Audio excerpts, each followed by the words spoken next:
Thank you. Okay, Martha, we're ready. Okay, I'll take it away. Well, hi. Lovely to see these familiar faces and names. And I want to send out a big thank you to Pasha and the Metal Aid team for pulling us all together. And I'm happy to be here, happy to see you and to talk with you. So this is me, T/MG. That's been me for a long time. That's my registered trademark, Tangents/Martha Glenny.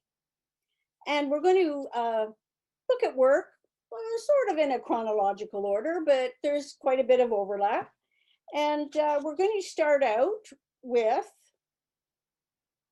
that's my signal, Pasha.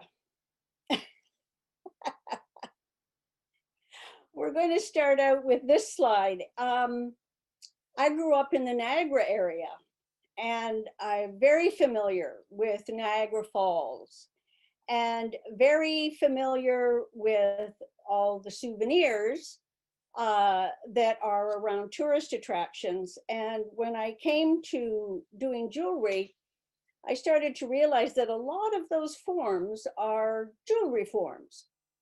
And there might be something there for me to work with. And because, are we going to go to the next one, Pasha? Because the souvenirs that exist out there are really wacky and really don't have anything to do with the falls. And I thought they should. So this next slide shows, this is a postcard I made for the work. And it is a quote by the first European to see Niagara Falls. And when I read that after I was doing research, I thought, oh my, that's just what it is. And you used to be able to stand like right at the right side there of the photo, right at the edge. And the water really does just glide silently over. Anyway, so that was postcards that were made. And as we went on, then I did a lot of research, and we're going to change the slide. I think Pasha's busy letting people in, are you? Okay, here we are. So I collected all kinds of materials. I collected maps, and this is pre-Google.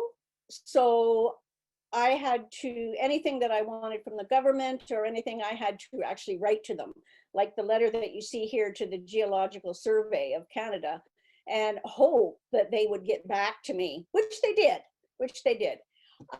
So I collected maps and I collected Geological Survey, and I went to the falls at 6 a.m. so I could take photos without all the tourists.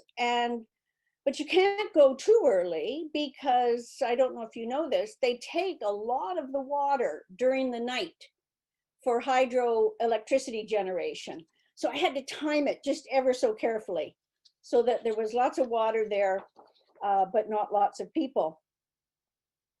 And so you see the beginnings of my thinking over on the left side here, a decal brooch. Decals are the old form of peel and stick vinyl that people put on their car windows.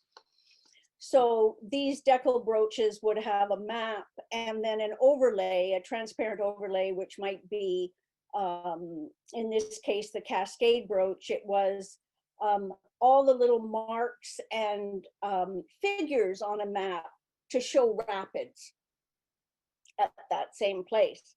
And as we go on to the next slide, you'll see that I was making badges. And these are pins. I've always liked maps, and I've always liked looking at atlases, and but really this was the start of me using maps in my work. These two pieces right here. And so the top map badge is actually 2 layers. So you actually do go along and fall off the falls. And the longitudinal badge shows a very strange oddity in the border between the US and Canada, which is that as it follows the Niagara River and as the Niagara River twists and turns, at some point, the US is north of Canada. So that always catches people up. They look at it and then, oh, they have to look at it again. We'll go on to the next one. So as well as photographic postcards, I made postcards in this series that were to do with maps. This is the contour lines showing how the crest of the Horseshoe Falls has retreated over about 200 years. And probably since this was made in '84, I think probably we could be adding another line in there. But it's just amazing what the force of the water will do. And the last ones I want to show you in this group are pennants. These are handheld pennants.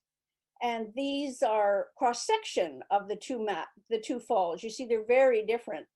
The Horseshoe Falls up above and the American Falls down below. So this work was shown together at the Annalay and Owens Gallery in Halifax, and was kind of important in that it sort of set the theme for my work for the next 10 years, really. So let's go on to the next slide, and we'll see a change. So now, well, Niagara work, I was really familiar with that area and that place, and it was intimate to me. But then I had an opportunity to go to Norway and work with Christian Gaudernack to prepare to help him prepare for an exhibition. And so I took that opportunity to not only go to Norway, but also to do other travel. And I collected anything and everything, money, maps, postcards, took tons and tons and tons of photos. And when I came home, I got down to work. And the next slide will show how I've adapted the pennant form now. Instead of being a handheld pennant, these are now pins. And these are the two main cities in Malta. And Malta is a pretty fascinating place. I recommend people go there.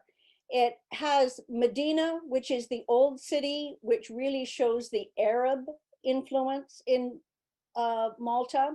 And then we have Valletta with the blue, and this is a Baroque city, really Baroque, built by Europeans, the Knights of St. John, and actually has a Caravaggio in sight and a church in Valletta.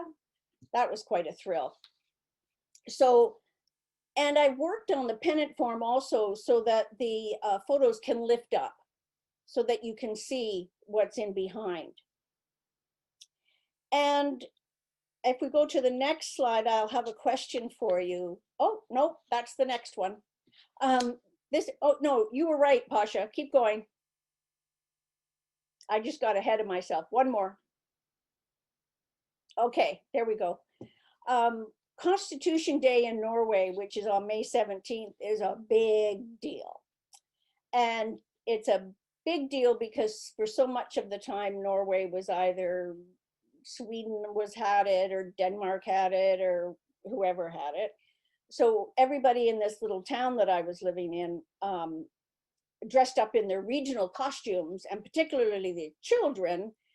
And then the children parade through town and everybody has their flag, and it's very patriotic. Let's go on to the next one. More postcards, but now again, the postcards are pins. The smaller version is actually sort of like the contact sheet size of a photograph. That's in England, and the buses in Malta were incredible. They were really decorated up to the nth degree, and you've got to love the language. Urmi, Birzibuja, and Hajarim. So again, really feeling that sort of Arabic influence. And obviously these little tabs that are holding the laminated photos in are referencing the old tabs that, you know, you used to and stick it down in a photo book and put 4 tabs in and then slide your photos in. Next one. So this is where I have a question for you. How many people here have ever completed a difficult, trying, long journey and felt that they deserved a medal at the end of it? Yeah. So this is my Eurail medal. These are the logos of all the European country trains. We'll go to the next one. And charms. I had a great aunt who would come to visit my grandmother, and she had the most amazing charm bracelet. They traveled widely, and she had these charms. They would open up and they would do this and that.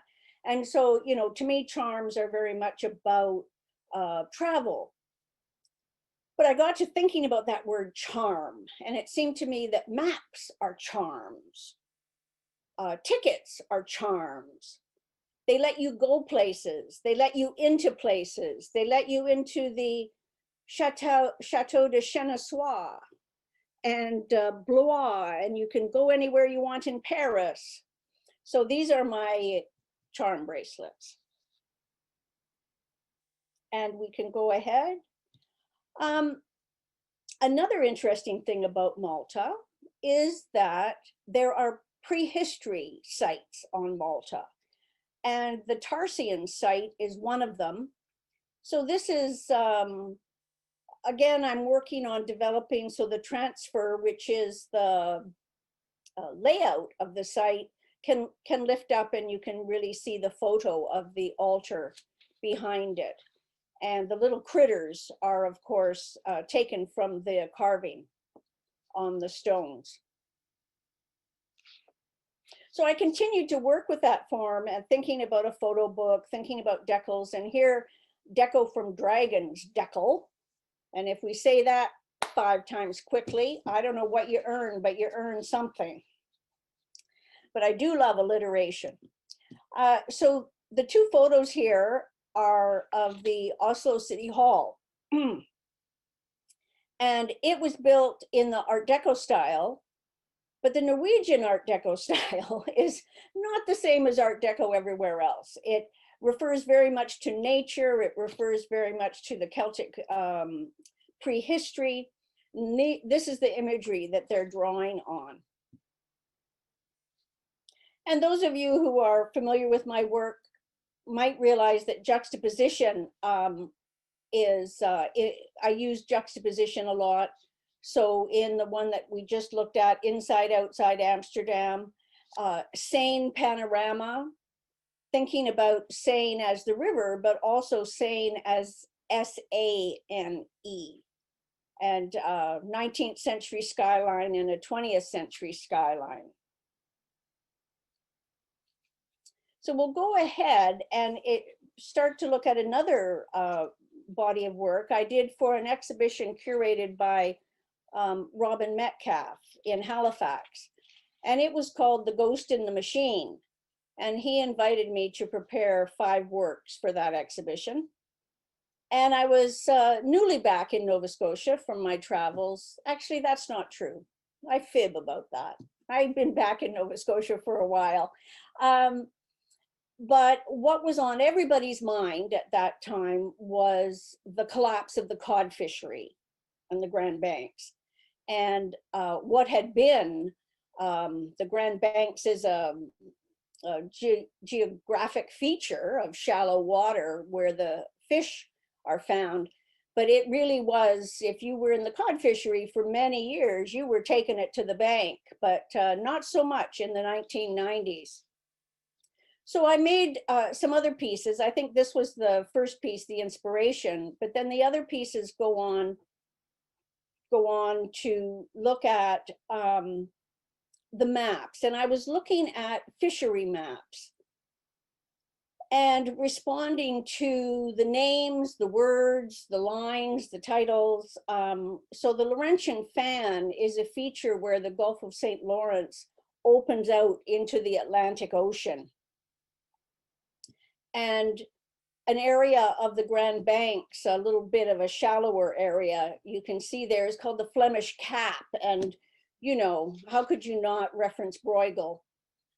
Particularly, I was so intrigued, the guy with the cap, he's got a spoon in his cap. He's ready for it. So we'll go on.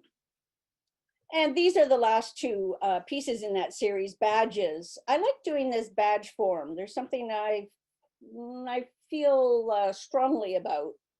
I think it makes a nice form for a pin. And so this is the strait between Cape Breton and Newfoundland. And then an image of the Labrador current coming one way, and then the little fishies, you know, they're trying really hard. They're going up the other way. So I'm just responding to these kind of things and finding a pleasing graphic image.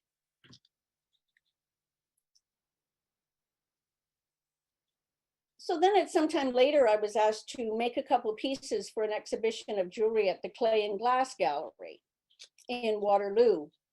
And Lance, and you know, I don't work in clay or glass, but I thought, okay, what can I do that's still within the things that I'm doing?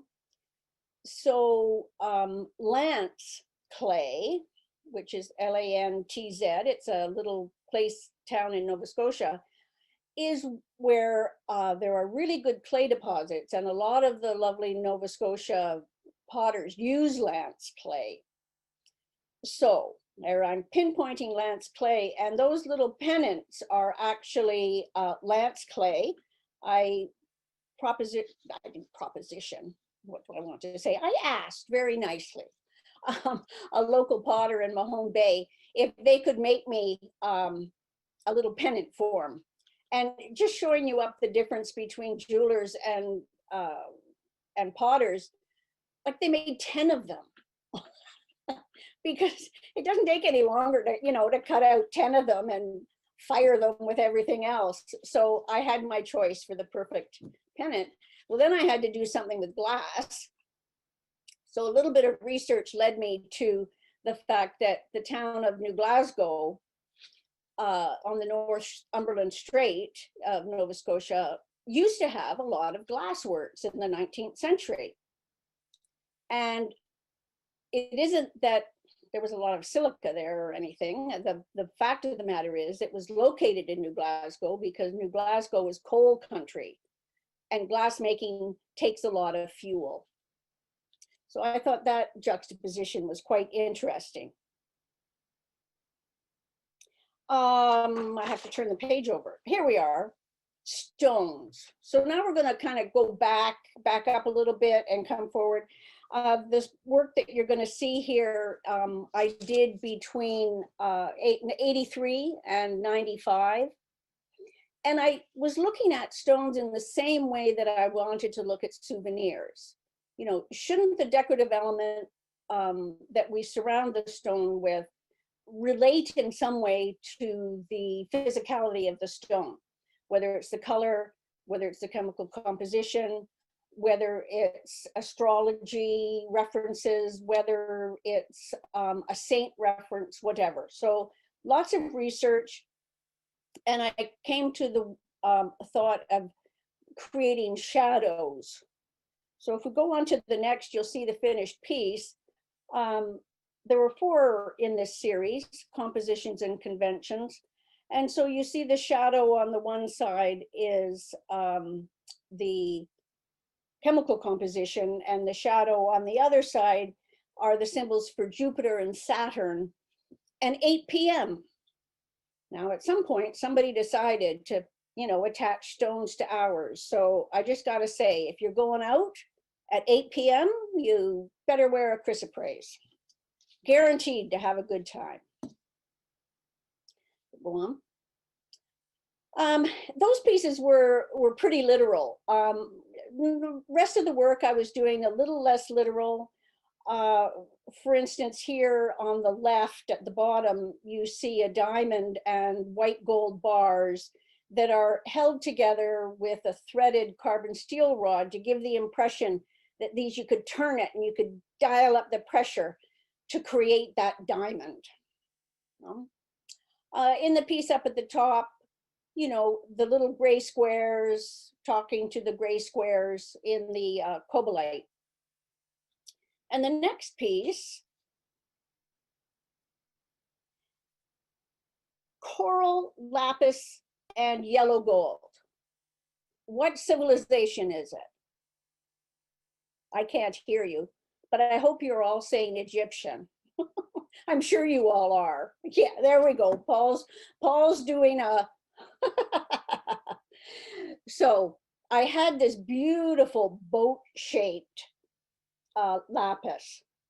And when I had the lapis, then I wanted to think about high carat gold, and then I had the coral beads, and then of course I was also thinking about the Egyptian boats. So that's how that all came together. And keep in mind those round wires all ganged up. They're going to show up later as well. And these two pieces, the last I'll show in this series, the Veracite, really just working from the color. And is Katharina online? If she is, she would know this. I didn't look it up. I think Veracite might also be a silica stone, and that's why I included the glass beads with the niobium. And the piece down below, it's about lapis and lapis as a paint. So the end is actually dipped there. That's not a bead or a stone, that's dipped in model paint. And the interesting little story about this piece is that when the G7 or G8, I'm not sure what it was at that time, or G6, was held in Halifax, the local craft council arranged to loan some work. So they had ceramics and glass that were in the apartments for the, not everybody, of course, the presidents and their wives or the prime ministers and their wives. And with the jewelry, they loaned it to the ladies. So my pin was worn by Mrs. Critchen during that conference.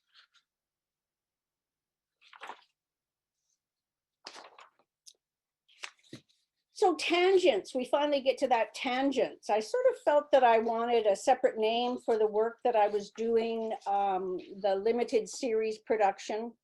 Working in Halifax, this was all hand fabricated, A, because I like it, and B, because there was no casting house in Halifax. So anything to be cast, I would have to send it up to Ontario. So this is just a small selection of a huge body of work that I made over time. And I chose some of my favorites and also show some that show the way I worked.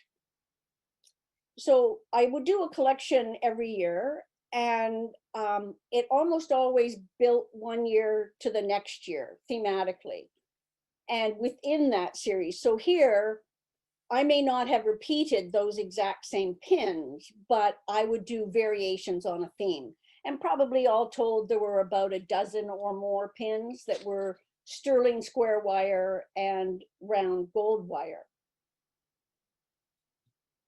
And another example of a variation on a theme, I had set myself, you know, to keep ourselves interested when we're doing our own work and having to produce work for galleries, you know, you have to do something. And so I would set myself little design challenges or technical challenges. And the ring at the top, I kind of got it into my head about this notion of Venetian blinds and wanted to see if I could take a flat disc with a hole in it and punch it up so that three of them would sit on top of one another.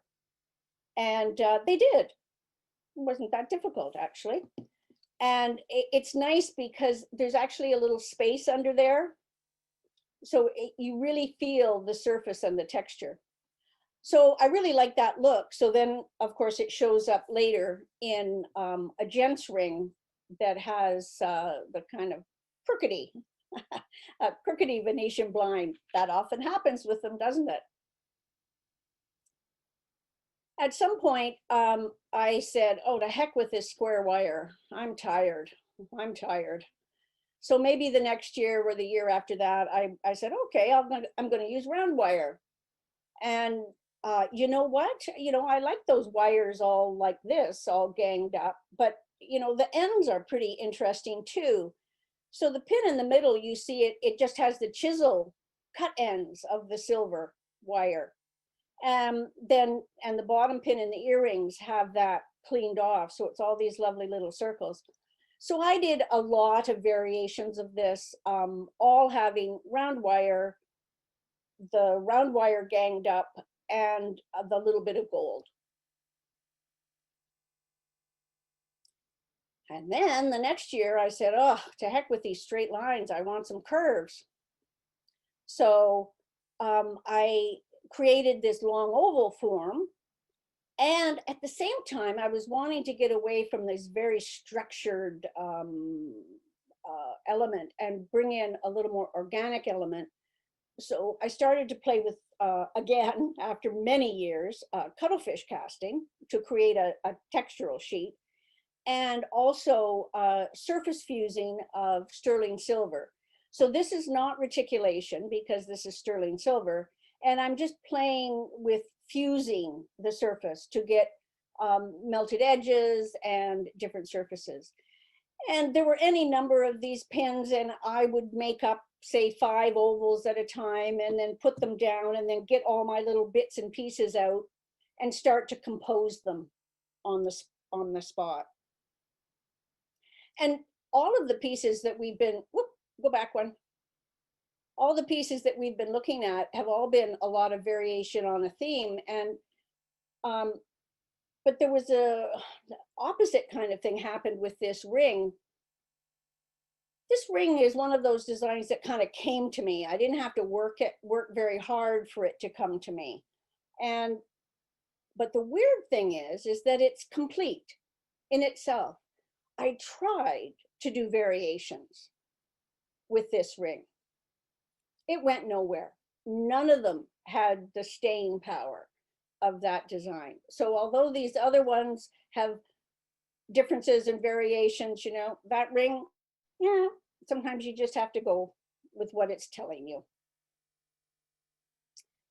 So at that same time, during those 10 or 14 years I was working in Halifax, I was also doing a lot of custom work.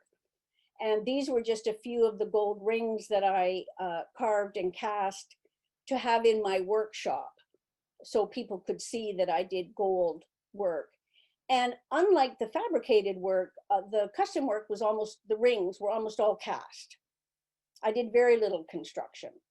And they were cast with the design process being the carving of the ring. So, and I really enjoyed that. I think I enjoyed it a lot as a foil to the other. So for instance, in the top right corner there, that ring, that top bit is like a half pipe. And I think, you know, I created that half pipe first, and then it's, well, like, now how do I respond to that on the other side, and where do I go with it so that it flows around the ring? So lots of wedding rings, lots of engagement rings, some pins and necklaces as mementos or keepsakes. I did a piece that was a pendant that had a glass top, a watch that had a curl of dog hair in it from a dog that had passed away. So let's turn over. We're going to leave tangents. And I think most of you will be familiar with some aspect of this Angle of Repose work that I started to do. I wanted to get away from working with alternative materials, the maps and the paper and the lamination. It all adds layers of complexity. How do you clean something? What if the lamination fails, et cetera, et cetera. And I was walking down the Granville Mall one day and Angle of Repose popped into my head. I couldn't tell you why, but it did. And I knew what angle of repose was. I knew in scientific terms, but what I was musing on as I was walking was repose as humans feel it. And how do we feel repose? What gives us repose? Do we have anything to say about it? And it seemed to me that these various angles could have something to say. And that led me to that plumb bob form, which is the form of the first three pieces that I worked on. So this is a high dive. So this was actually at the same time I was in Iqaluit. And I made these first three pieces there. It surprises me even now. One of the other teachers who was working there was a lapidary, and he cut the stones for me. And this is a gorgeous piece of lapis. And I had these little ladies who are diving. And I thought, well, gosh, if you're going to do a high dive, that's got to be this really acute angle, it seemed to me. Now, maybe some people would find repose in that. I don't know that I would, diving off the cliff. But you can see how they reference the plumb bob form, how they're going to hang, how they hang. And the other two pieces are with pink Baffin marble and zoisite, which is the green. And then you see a little pink in there, that actually is corundum. So thinking about still waters, you know, still waters are deep, and how we can deeply go into repose or look for repose and investigate in an interior way. And that's a lily pond. You can't really tell it, a little frog on there. And then the hearts and flowers has a sensuous peony, you know, how full and sensual they are, and a cupid with a little coral heart. So that was the beginning of the Angle of Repose work. And when I moved up here to Toronto, Melanie invited me to be in an exhibition at Harbourfront in the Windows that was titled Bowled Over. Now, this was a bit of a challenge. I'm not a silversmith, and I'm not a potter, which is where my mind goes. So you see, we have our preconceptions. But because I like to play with language, it was the phrase that bowled over that started to speak to me. And I thought, you know, how often as we look at craft work and artwork, are we bowled over? So I found this quote that's from a William Blake poem, and that's what you can't read there in the yellow ink on the installation. And I tried to represent that in my metal work. So you see a pile of sand there finding its angle, which is the same angle as the plinth. And the daisy, or wildflower rather, which I chose to do a daisy. And the little bead, which is a bead inside of a bead inside of a bead. So this I call Bowled Over Blake. And then Melanie asked me to participate in another exhibition a couple years later. And this one was titled Water.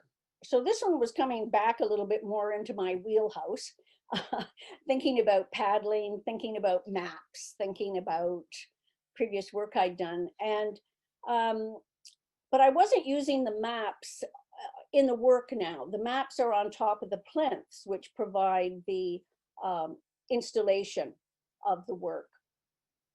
And I chose stones that would represent some place where paddling was meaningful to me. And so this chrysoprase, it's kind of dark, a gray blue, and it's opaque. And it's so like the water at the very tip of Cape Breton. It feels dark and mysterious. And as you go around the Cape, you feel the current taking you. as well, which was a little uncontrolled. Where's it going to take me? So that's Cape North. And the next two in the series are next one here, and then we look at two, Pukassaw. So in this, yes, plumb bobs, how are they going to hang, but also gyroscopes. And that's why all the pieces have a piece on the back, so that when you set them down, they're going to rock a bit to find their place according to their weight. And this has a clear topaz to represent the crystal clear water of Lake Superior. You know, many times you're gliding over and you see the basalt intrusions, and they carry from the shore right down under the water 30 feet, and you can still see them clear as day. And this is the Ojibwa spirit of the lake, Michu Picchu.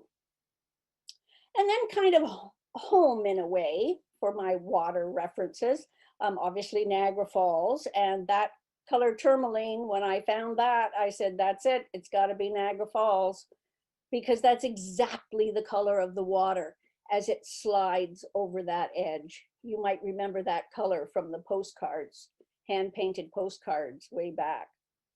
And Tangier in Nova Scotia was my paddling home in Nova Scotia. So here we have a bicone in tourmaline as well. Really thinking about that compass and those compass points.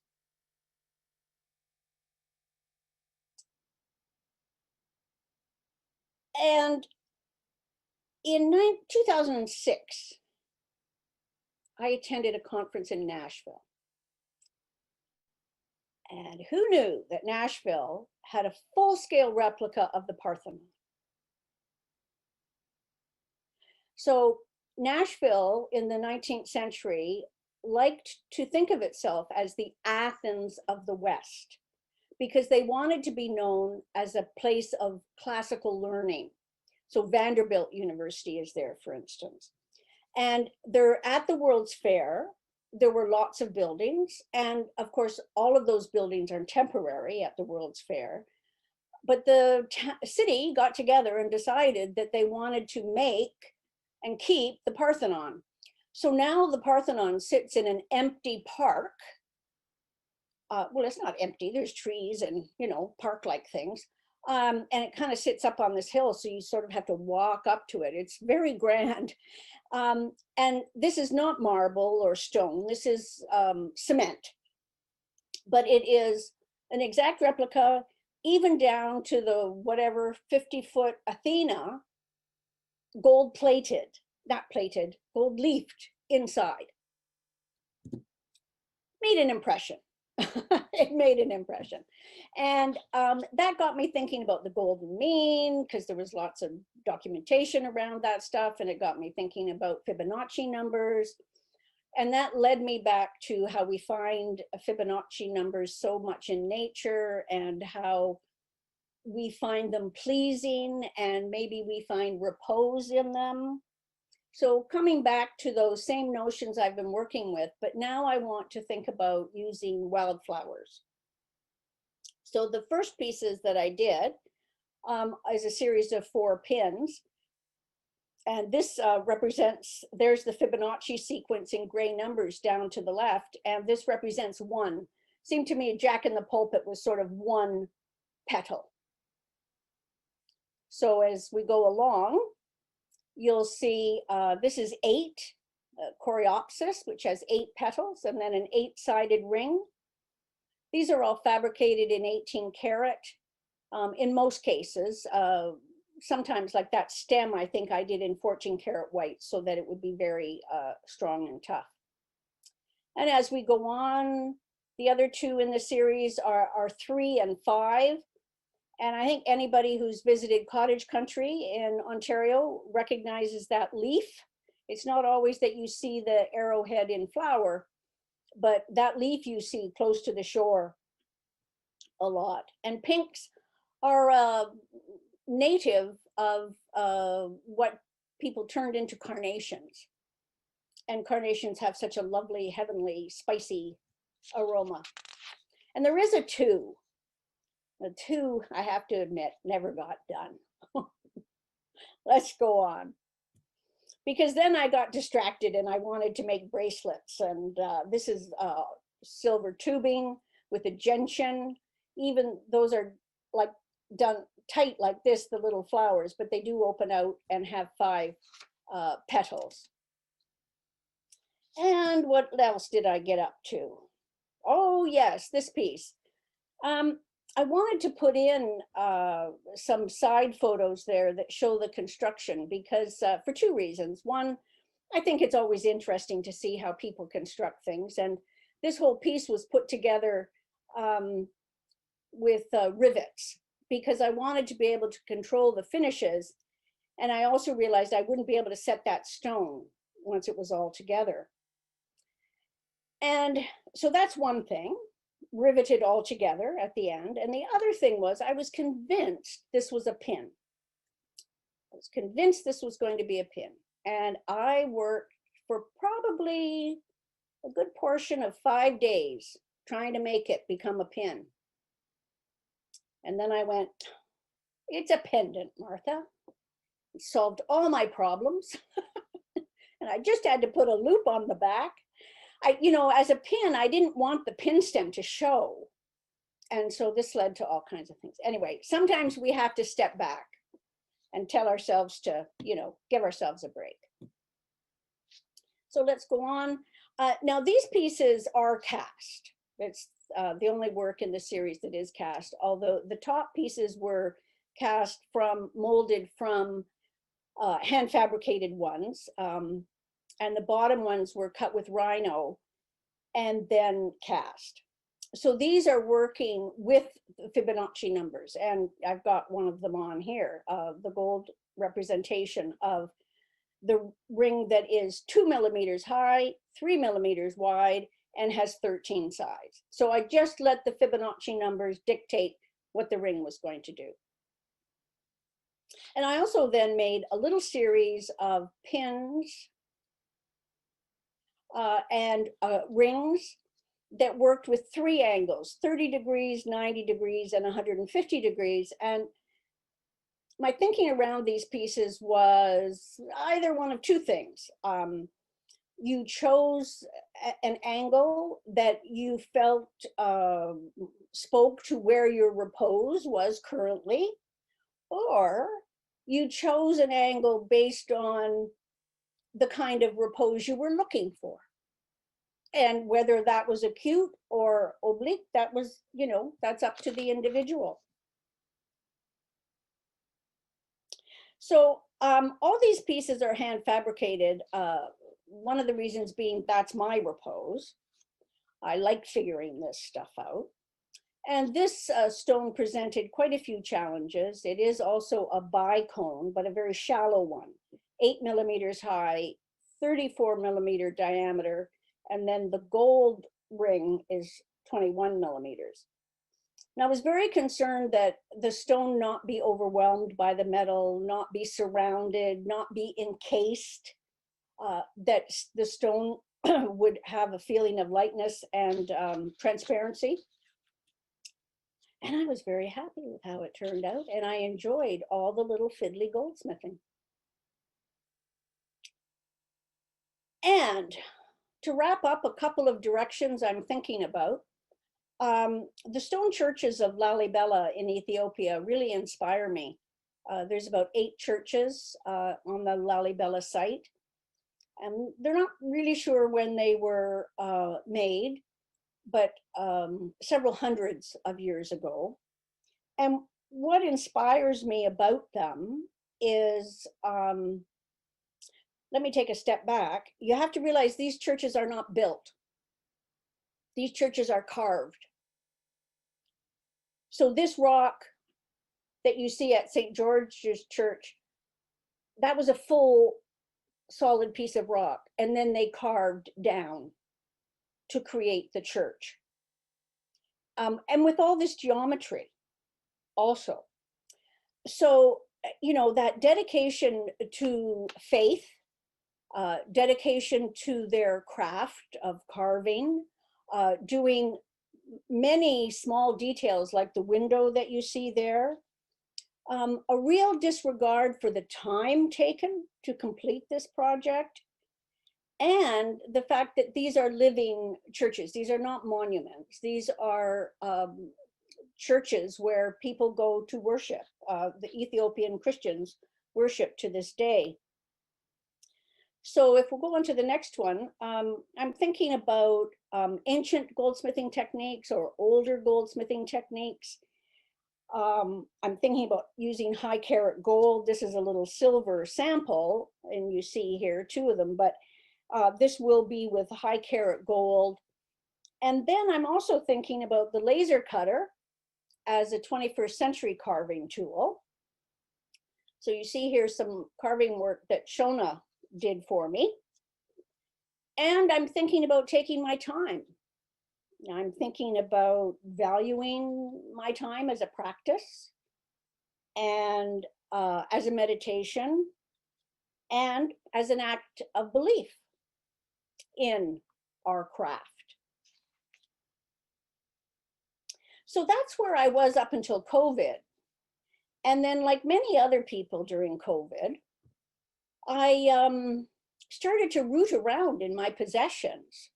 How many people did that, right? You're looking at boxes, you're looking at, what can you get rid of? What do you need to keep? And one of the tubs in the basement that attracted me was the tub that has my dolls in it, my childhood dolls. And so I brought that upstairs and started to lay out the dolls, but it's the clothing. So if we go to the next slide, this is my Barbie doll. Yes, I'm old enough to have the first generation of Barbie doll. My mother made these outfits. Now, Barbie doll is like 30 centimeters, 12 inches. My mother sewed these. And she sewed them with great skill and attention to detail. I mean, look, this polka or square dancing dress has, a little kerchief to keep her hair, everybody, or her hair fine, rickrack. She's got a blue ruffle underneath there to keep it out. And she's got blue bloomers in case, the skirt goes way up, that she's still decent. And here's Barbie ready for a night out with a very slim fitting evening gown. And she's ready for work with a wrap dress that fastens at the shoulder and down the side with little loops and buttons. And the coat, it's got pockets because, a proper coat has pockets. And Pasha disappeared. Oh, he's coming back. And I also had a bigger doll. She probably, I don't know in centimeters, probably 18 inches. And everything from cozy warm flannel pajamas, here you see the pink rickrack decorating around, and then she's got to get dressed and go to work, where she has a wool suit, a skirt with a matching cape. And by the way, the lining of the cape matches the blouse. But she's also ready for entertainment. So she can go out and do recreation as well. In the summertime, she's all set for packing because she's got a matching outfit here, whether it's a dress or pants. But also in the fall, she's got flannel to be warmer, and buttonholes, people, buttonholes, and tiny little buttons. So, and of course, she's got to have her tam. And one more, and she's ready to party. She's ready to go to a costume party as Annie Oakley. Those of you who might not know who Annie Oakley is, she was a 19th century sharpshooter who traveled with like Buffalo Bill, and boots and everything, hat. But she's also ready, with her strapless gown, kind of Grace Kelly, going out on the Riviera. So this was the fun I had getting all this stuff out. And it seemed to me, as I was looking at it, well, my gosh, she needs jewelry and accessories that are of the same caliber and quality as the outfits are, the same level of craft that my mother made brought to it. So, you know, she might have a little silver, she could have a silver pistol in her holster there, in her felt skirt, or she could have, I think I've got some tiny little seed pearls or tiny little garnet beads, which might be, you know, just perfect to string to make a little necklace. And oh, I know, I thought for this one, she needed silver shoes. So anyway, I don't know how this will evolve. I'm just bringing you up to date with where my thoughts are. If it will evolve, stay tuned. You may see some very interesting work, and I'm all in for getting my sisters involved too, because by the way, I have 3 sisters and mom made doll clothes for them too. So, and they all do textile work. So I thought, oh, I should be getting them involved too. Anyway, there we go. Thank you for joining me as I shared my story and my work. And I was very happy to do it. And so nice to see familiar names and faces. And I think Pasha's going to take over now. Thank you, Martha. Comments and questions. That was amazing. So I have a question. Can I come on over and play with the dolls in the backyard? I don't know yet. Very special. I didn't get to play with dolls as a Middle Eastern boy, so that's always been a complex for me. So maybe I can come over sometime. Yeah. Hi everybody, welcome. I'm just gonna go over some questions and see if you have any questions or comments. Oh my God, I love these dolls. Pardon me? Yeah, you went dark a little bit. I think I'm very dark. I'm just gonna exit for a second and turn on a light. For sure, yeah, I could just read the questions. Welcome everybody. It's so good to see everybody's faces. The Zoom is better, right, than Instagram Live for everybody. I think that we could do presentations and stuff. Do give me feedbacks if you had any, please. Thank you. Yes, I see a lot of thumbs up. Hi, Martha. Much better. Hi. So everybody is loving the dolls. Yeah, of course. Dorothy says, my mother made dresses for my Barbies and dolls too. Lena says, that is great. Thanks, Martha. I love the idea of Cinderella. But honestly, I think that was a genius idea. Yes. That's great. I loved it. Well, now that I'm retired, I can think about doing things that don't really have to go anywhere specifically. Yeah, right? Exactly. Yeah, you can make them tiaras. Tiaras would be nice. Yes, tiaras. That was on the list too. You're absolutely right, Pasha. Little Sorry, brooches. I'm looking at your image. I should be looking at the camera. That's like everybody's looking at themselves pretty much. That's what I've noticed in Zoom calls. You just look at yourself. That's why I shared the screen and the presentation so people can actually see your presentation. Martha, this was great. Honestly, this was one of the nicest presentations ever. Oh, that's my sister. Hi. She has dolls too. And how many of the dolls do you have right now? I have 2 dolls. Okay, so just the 2 that we saw. Yeah, just the 2 that you saw. That was all I had. Well, actually, that's not true. I had a little baby doll, but her clothes weren't as interesting. That's amazing. You just opened up a whole other chapter in my brain for, there's kids jewelry and then there's doll jewelry. Yeah. So we could do that. Thank you. Thank you for that. You're welcome. So if anybody has any questions, now is the time. Otherwise, we've been here for an hour. I'm sure Martha would like to not I'm fine. Get more tired, yeah? Okay, and then everybody, if anybody, yeah, please go on, Patricia. You can just unmute yourself. Yeah, go ahead. Okay.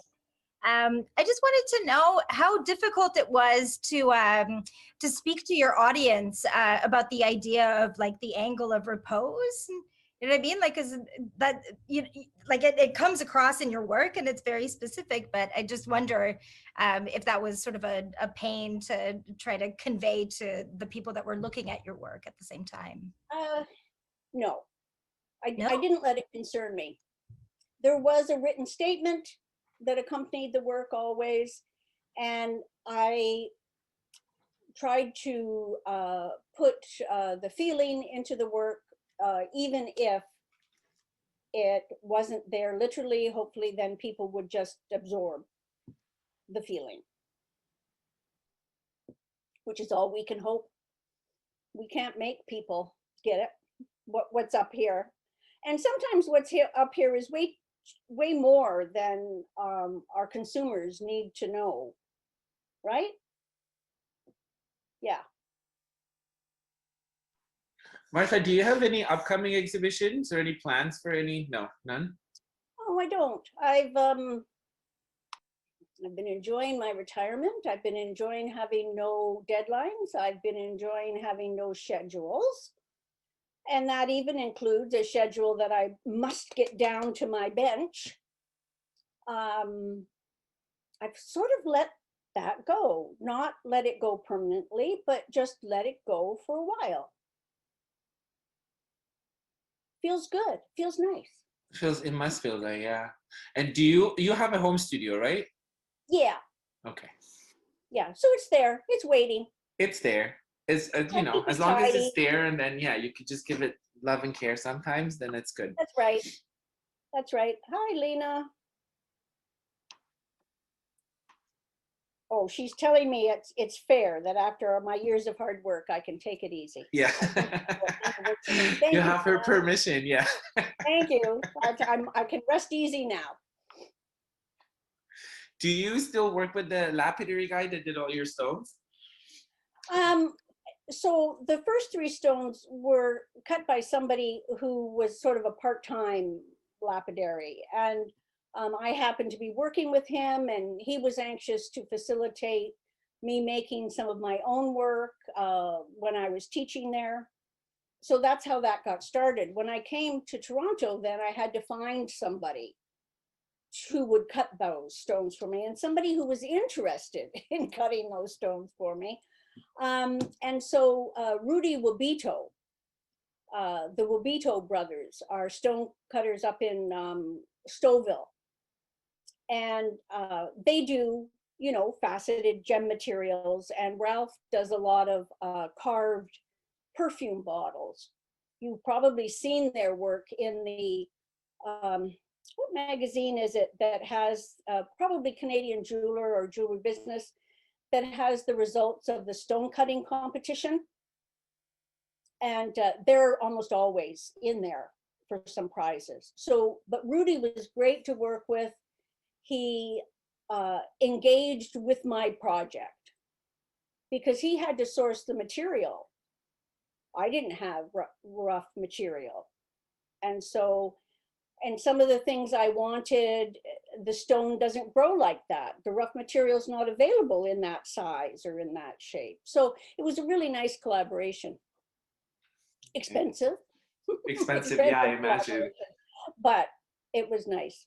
Melanie's got a question. Yes, definitely. Please, Melanie. Actually, Martha, I don't necessarily want to give you a task, but here I'm doing that. It was very lovely to see. First, I'll say it's very lovely to see those pieces that were in the exhibition. I remember those, and your work is just so gorgeous. It's actually sublime, I have to tell you. Your work is Thank sublime. you. But I'm really actually quite excited about the jewelry for your dolls. It has so much depth to it.